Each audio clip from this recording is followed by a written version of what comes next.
우리 몸에는 다양한 미생물 군집이 있습니다. 미생물들은 우리 몸을 구성하는 세포와 조화를 이루면서 살고 있죠. 체내에서 일어나는 신진대사를 주도하면서 건강에 중요한 역할을 하고 있습니다. 플리처상을 수상한 과학 저널리스트 에드용은 내 속엔 미생물이 너무 많아 라는 책에서 수십 가지의 질병이 몸 안에 있는 마이크로바이옴과 관련된다고 말했습니다. 마이크로바이옴이란 우리 몸 안에 공존하지만 지금까지 건강과 질병의 요인으로는 거의 무시되어 온 생태 군집이었습니다. 그러나 최근 마이크로바이옴에 대한 적극적인 연구가 이루어지며 몸속 미생물에 대한 재평가가 시작되었습니다. 사실 다세포 생물은 마이크로바이옴이라는 미생물 개체군과 공생적 연합을 하며 함께 진화해 왔죠. 그래서 질병을 극복할 수 있는 방법 중에 하나로 몸 안의 미생물 군집을 활용하는 것을 적극적으로 생각하기 시작했습니다. 아직도 미생물에 대한 부정적 인식을 가진 분이라면 마이크로바이옴에 대한 이해를 가지시고 조금 달라지시길 바랍니다. 안녕하세요. 교실에서 배우지 못한 바이오 이야기를 전하는 Y쌤입니다. 해결할 일들이 산적해 있어서 한동안 영상 만드는 일에 시간을 쓸 수 없었습니다. 오랜만에 교실에서 배우지 못한 바이오 이야기를 찾아 글을 썼네요. 오늘은 제 연구 영역인 미생물 분야를 찾아 소개하려고 합니다. 더불어 사는 미생물이라는 대주제 안에 몇 개를 준비할 예정인데 그 첫 번째 내용으로 마이크로바이옴을 소개하겠습니다. 미국의 생태학자인 마크 버트니스가 쓴 문명의 자연사에 이런 대목이 있습니다. 집단 이익이 이기적 유전자의 누적적이고 부정적인 결과를 상쇄한다. 그렇습니다. 다윈은 경쟁이 종분화와 진화의 주요 원동력이라고 했습니다. 그러나 생명의 역사를 찬찬히 살펴보면 결정적인 순간 협력이 경쟁을 능가하는 사례가 많죠. 마크 버트니스는 진화 역사를 경쟁보다는 종간의 협력의 관점에서 찾고자 했습니다.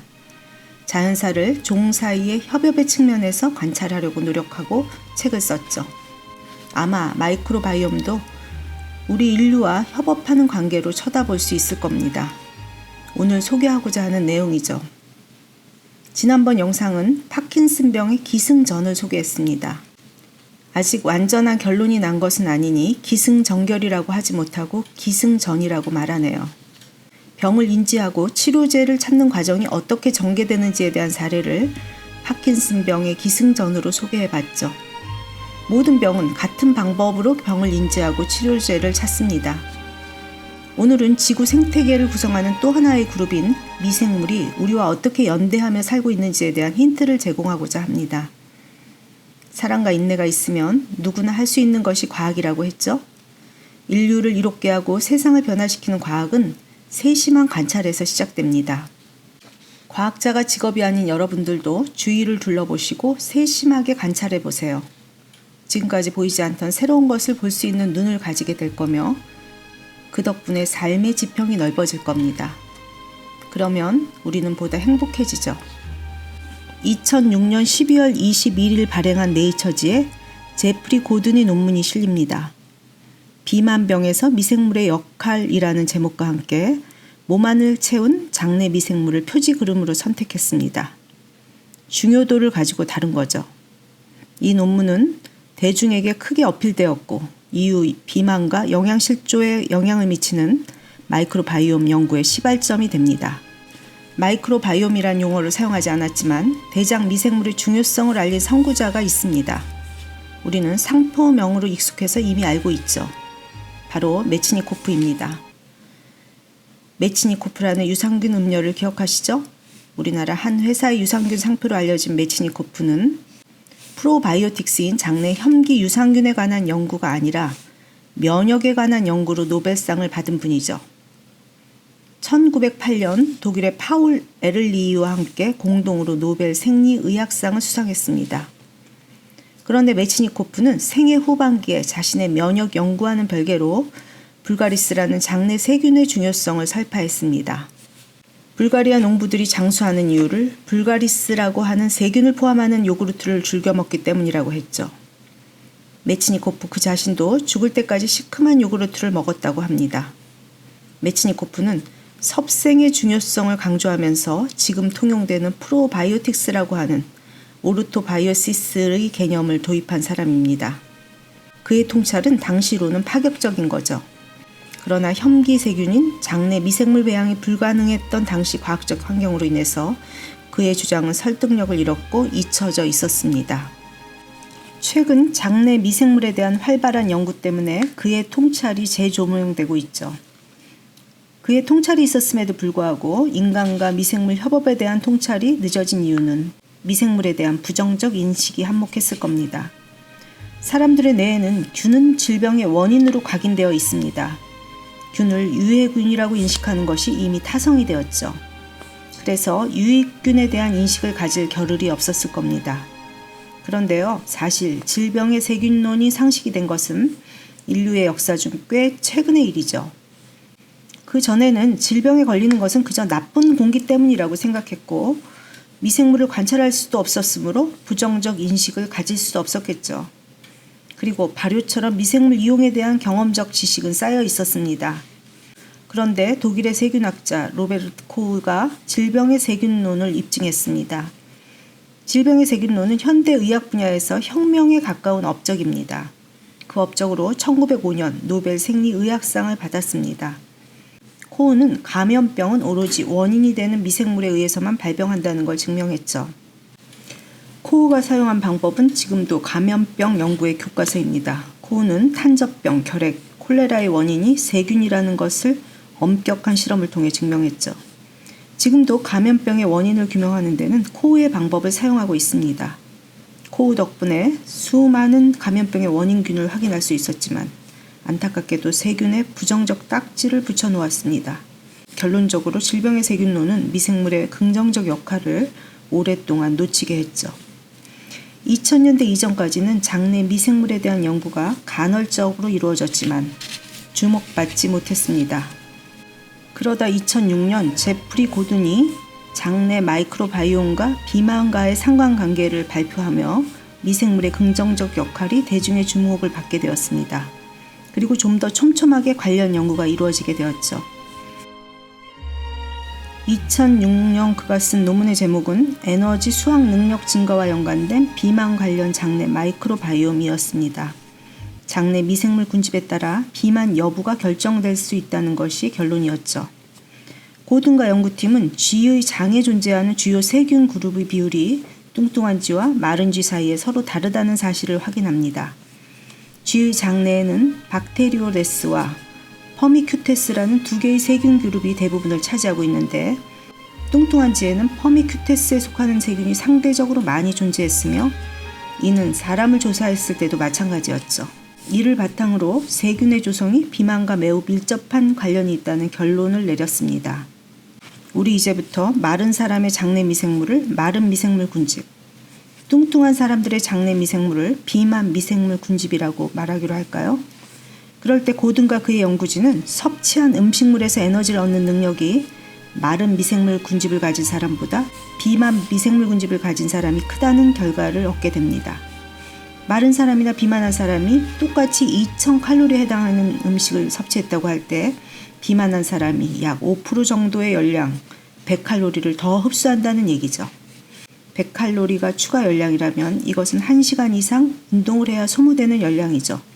모든 조건이 같다고 할 때 1년이 지나면 이 추가 열량은 약 5kg의 체중 증가를 만들어낸다는 얘기입니다. 단지 내 몸속에 있는 세균 때문에 그렇게 된다는 결론입니다. 이로 인해 대중들에게 마이크로바이옴의 중요성을 깊이 각인시켰습니다. 그런데 여기서 연구를 그치면 피상적이죠. 핵심을 놓치는 거죠. 비만쥐와 살찐 사람에게서 나타나는 세균의 조성이 과연 비만의 원인인지 비만의 결과인지를 밝혀야 합니다. 즉 단순한 상관관계인지 아니면 인과관계가 있는지에 대한 숙제를 해결해야 하죠. 이를 밝히기 위해 비만쥐와 날씬한쥐의 장내 세균을 각각 서로 다른 무균쥐에 넣어주고 똑같은 조건에서 키웁니다. 똑같은 양의 음식을 먹입니다. 그렇게 2주 동안 쥐들의 변화를 관찰했습니다. 단 2주임에도 결과는 분명했죠. 비만쥐의 미생물 군집을 이식받은 쥐는 뚱뚱해졌고 날씬한 쥐의 미생물 군집을 받은 쥐는 그렇지 않았습니다. 비만 미생물 군집을 이식받은 생쥐가 체지방이 훨씬 많아졌죠. 이는 장내 세균 조성이 쥐에서 비만의 원인이라는 것을 강력하게 가리키는 결과입니다. 또 이 실험은 분변 미생물 이식을 통해 비만 형질이 개체 사이에 전달될 수 있다는 것을 설명합니다. 굉장히 의미심장한 결과였습니다. 비만의 병리 생리학적 요인에 장내 미생물 군집을 추가해야 한다는 사실이 확인됐으며 현대인의 비만병을 해결할 수 있다는 희망을 줬죠. 고든의 연구가 대중적인 영양면에서 이정표가 되었습니다. 도대체 세균이 몸속에서 하는 일이 뭐길래 살을 찌게 하는 걸까요? 고든의 연구팀은 심층적인 원인을 밝히고자 더 나아갔습니다. 이 질문에 대한 답은 각 세균의 대사 과정을 추적하는 것이었겠죠. 퍼미큐테스 속에 속하는 세균은 박테리오데스 속에 속하는 세균보다 동일한 기질을 먹었을 때 더 많은 에너지를 뽑아내는 능력이 있음이 밝혀집니다. 똑같은 먹이를 먹더라도 장 내에 퍼미큐테스 세균이 많다면 더 많은 열량을 숙주, 그러니까 쥐나 사람에게 전달해주는 셈이죠. 20만 년 전 음식이 충분치 않던 시대에 인류에게는 퍼미큐테스 같은 세균은 더할 나위 없이 고마운 공생균이었겠죠. 그러나 먹을 것이 넘쳐나는 현대 선진국에서는 쓸데없이 고효율을 발휘하는 세균으로 평가받는 것입니다.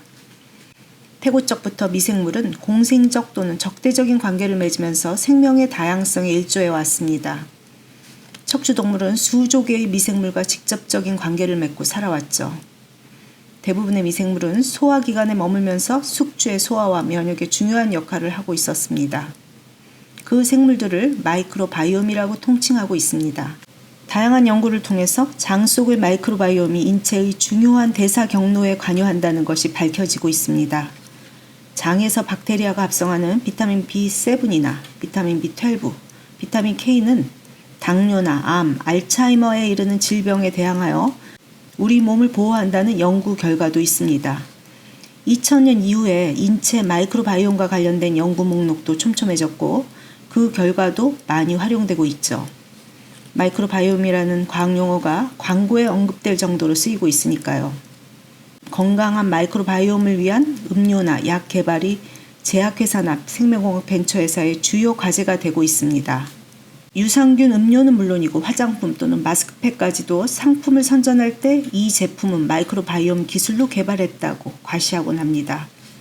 병원에서는 건강을 위해서 장내의 마이크로바이옴을 이식하는 것도 시도하고 있죠. 이 모든 것이 더불어 사는 미생물이 개인 건강에 중요하다는 것을 생각하게 하고 있습니다. 미생물이 면역과 내성의 연결망으로 역할을 하고 질병과의 전투에서 방어의 최전선에 서고 있음을 입증하는 것이죠. 오늘의 이야기를 듣고 세균이 인류의 협력자라는 말에 동의하시나요? 진화는 다인이 말한 자연선택이라는 전투, 즉 적과의 경쟁을 통해서 변화가 일어나는 적자 생존의 과정으로 받아들여져 왔습니다. 이런 관점은 종 간의 경쟁이 아닌 협력의 역할을 관가하고 있었죠. 그러나 생태계 안에서 인간이 기대어 살아가는 생물학적 시스템은 도처에 있습니다. 미생물조차 인간이 의존해야 하는 절대적인 생물 시스템 속에 있다는 뜻입니다. 아무리 잘난 사람도 독불장군은 없다는 것을 생물학적으로 상기하시기 바랍니다. 당신은 미생물에게조차 신세져야 하는 생물체입니다. 오늘은 더불어 사는 미생물이라는 대주제 속에 마이크로바이옴에 대해서 소개했습니다. 다음에도 교실서 다룰 수 없었던 주제를 가지고 찾아뵙겠습니다. 안녕히 계세요.